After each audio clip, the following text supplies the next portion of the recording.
জগন্নাথ দেব রথে এসে বসেন। কেন বসেন? নাই বছরে 7টা দিন জগন্নাথ দেব সবাইকে দর্শন দেন। ব্রাহ্মণ, ক্ষত্রিয়, বৈশ্য, শূদ্র, হাড়ি, মুচি, মেথর, তেলি, কামার, ডোম সবাইকে দর্শন দেন। আর দেখবেন জগন্নাথের চোখগুলো খুব বড় বড়, ছোট নয়, বড় চোখ। কৃষ্ণের চোখ কিন্তু সুন্দর, রামের চোখ সুন্দর, নারায়ণের চোখ সুন্দর, কিন্তু জগন্নাথের চোখটা বড়। কেন বলুন তো? দুটো চোখই সমান, একটা কারণের জন্য। অন্তরঙ্গ কারণটা কি জানেন? অন্তরঙ্গ কারণটা হচ্ছে যাতে জগতের সব মানুষকে সমান দৃষ্টি দিয়ে তিনি দেখতে পারেন, তাই চোখটা বড় হয়েছে।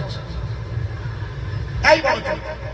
হ্যাঁ, আর জগন্নাথের হাত নেই, মানে আঙুল নেই, আর হাতও নেই, পাও নেই, হাত হস্ত পদাতিবিহীন জগন্নাথ। কেন না? জগন্নাথ দেব একটা কথা মানুষকে ইঙ্গিত দিচ্ছেন, আমার যেমন হাত পা নেই, আমি দাঁড়িয়ে রয়েছি জগতের নাথ রূপে, ঠিক তেমনি ভাবে এই জগতের কোন অন্ধ, পঙ্গু, ঘোড়া, বেগা, ল্যাংড়া সেও যদি আমাকে ভজনা করতে চায়, তার হাত পায়ের দরকার হবে না, অন্তর দিয়ে আমাকে ভালোবাসলে সে আমাকে নিজের কাছে পাবে। হরি বল, হরি বল। জগন্নাথ দেব রথে করে বেরোবে, 7 দিন থাকবে মাসি বাড়িতে, আবার ঘুরে যাবে।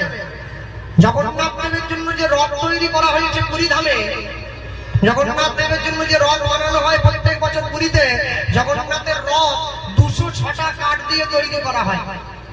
একটা বেশিও নয়, একটা কমও নয়, 206টা কাঠ দিয়ে জগন্নাথ দেবের রথ তৈরি করা হয়েছে। আর মানব দেহে 206টা হাড় দিয়ে মানুষের দেহটা তৈরি করা হয়েছে। জগন্নাথ দেবের রথ মানব দেহে দেহরথের প্রতীক। রথ থেকে জগন্নাথ নেমে গেলে জগন্নাথের রথটাকে টুকরো করে ভেঙে জগন্নাথের রান্নার কাজে ব্যবহার করা হয়।